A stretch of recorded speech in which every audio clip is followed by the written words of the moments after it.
America IT ఉద్యోగుల్లో భారతీయులే ఎక్కువ.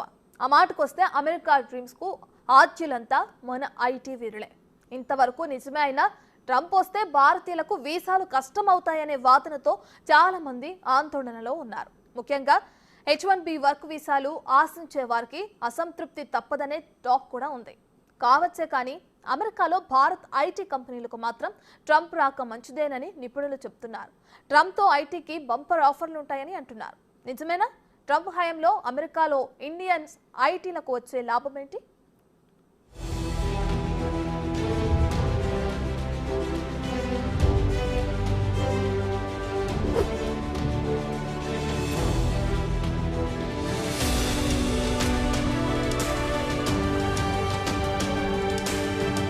అధ్యక్షుడు డొనాల్డ్ ట్రంప్ వైట్ హౌస్ కు తిరిగి రావడంపై భారత ఇన్ఫర్మేషన్ టెక్నాలజీ రంగం ఏం జరుగుతుందో అని ఆసక్తిగా చూస్తోంది. యుఎస్ ఇమిగ్రేషన్ చట్టాల్లో మార్పులు వస్తాయని ఆందోళనలు ఉన్నప్పటికీ అమెరికాలో ఐటీకి మాత్రం డోకా ఉండదని ఆశిస్తున్నారు అక్కడి భారతీయ ఐటీ వీరులు.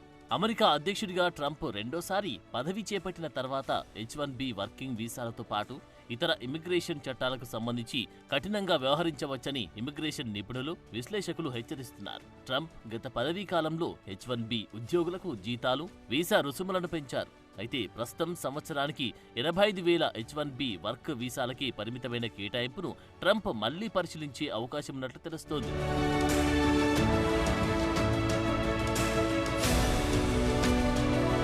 గతంలో ట్రంప్ మొదటిసారి ప్రెసిడెంట్ అయినప్పుడు H1B వర్క్ వీసాల తిరస్కరణ రేటు ఆల్ టైమ్ హైగా 24% చేరుకుంది. అలాగే ఈసారి కూడా H1B అప్లికేషన్లపై కఠినమైన పరిశీలన ఉంటుందని ఆందోళనలు ఉన్నాయి. అలాగే అంతర్జాతీయ విద్యార్థుల కోసం ఆప్షనల్ ప్రాక్టికల్ ట్రైనింగ్ OPT వ్యవధి అర్హత కూడా ట్రంప్ కొత్త ప్రభుత్వం సమీక్షించవచ్చని అనుకుంటున్నారు. అయితే ఇన్ని ఆందోళనలు ఉన్నప్పటికీ భారతదేశపు బెంచ్ మార్క్ స్టాక్ సూచీలపై టెక్ రంగం స్టాక్లు ర్యాలీ కొనసాగింది. దీనితో అమెరికాలోని భారతదేశ ఐటీ కంపెనీలు రిపబ్లికన్ పార్టీ విజయాన్ని నిండుగా ఆహ్వానిస్తున్నట్టు తెలుస్తోంది. డొనాల్డ్ ట్రంప్ రెండోసారి అమెరికా అధ్యక్షుడిగా బాధ్యతలు చేపడతారని తెలిసిన వెంటనే బెంచ్ మార్క్ సూచీలతో కనిపించిన ర్యాలీకి ఆజ్యం పోసిన ఐటీ షేర్లు భారీగా పెరిగాయి. టాటా కన్సల్టెన్సీ సర్వీస్ షేర్లు 4.21%, Infosys 4.02%, tech Mahindra 3.85%, HCL technologies 3.71% చొప్పున బాంబే స్టాక్ ఎక్స్చేంజ్లో ఏమాత్రం తగ్గకుండా పెరుగుతూనే ఉన్నాయి. అలాగే persistent systems 5.86% చేరుకోగా LTI, Mindtree 4.7%, Wipro 3.75% పురోగమించాయి. కాబట్టి భారతీయ ఐటీ కంపెనీలకు అనుకూలంగా ట్రంప్ రిటర్న్ ఉంటుందని అందరూ భావిస్తున్నారు.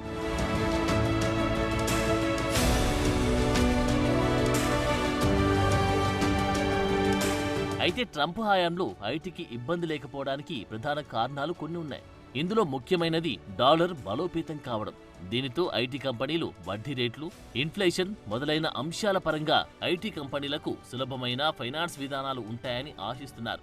ఇది అమెరికా కంపెనీలకు ఐటీ బడ్జెట్లను సడలించడంలో సహాయపడే అవకాశం ఉంది. ఇక బలమైన డాలర్ భారతీయ అవుట్సోర్సింగ్ పరిశ్రమకు ప్రయోజనకరంగా ఉంటుంది. మెజార్టీ ఐటీ సర్వీసెస్ కంపెనీలు అమెరికాను కీలక వ్యాపార మార్కెట్గా చూస్తున్నాయి.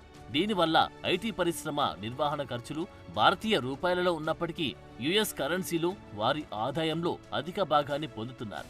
దీనివల్ల అమెరికాలోని ఐటీ ఉద్యోగులకు ఎలాంటి ఇబ్బంది ఉండదనే అభిప్రాయాలు వస్తున్నాయి.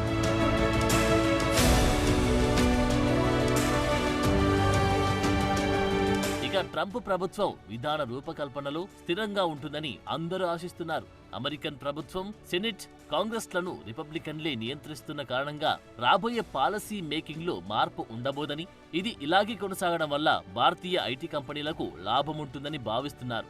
ఇక కార్పొరేషన్లకు మెరుగైన పన్ను విధానాలు కూడా ఐటీకి దెబ్బ లేకుండా చేస్తాయనే అభిప్రాయం ఉంది. కార్పొరేట్ పన్ను రేటును 21% నుండి 15% తగ్గించాలన్న డొనాల్డ్ ట్రంప్ ప్రతిపాదన బడ్జెట్ ఒత్తిళ్లను తగ్గించడానికి, యుఎస్ కంపెనీల విచక్షణతో కూడిన టెక్ ఖర్చులను విస్తరించడానికి ఉపయోగపడే అవకాశం ఉంది.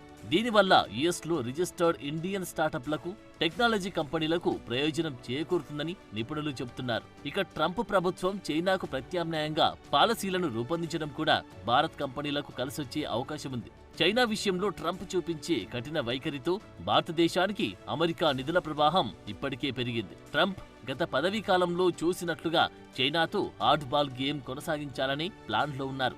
దానితో అధికంగా వచ్చే నిధుల ప్రవాహం వల్ల భారతీయ ఐటీ కంపెనీలకు ప్రయోజనం చేకూరుతుందని ఆశిస్తున్నారు. అలాగే ఆర్టిఫిషియల్ ఇంటెలిజెన్స్, సెమీ కండక్టర్ల వంటి అధునాతన టెక్నాలజీలో కూడా అమెరికా భారీగా పెట్టుబడులు పెట్టే అవకాశం ఉన్నట్లు తెలుస్తోంది. ఈ పరిణామం భారతీయ అమెరికన్లు, అమెరికాలో భారతీయుల ఐటీ కంపెనీలకు కలిసొస్తుందని భావిస్తున్నారు.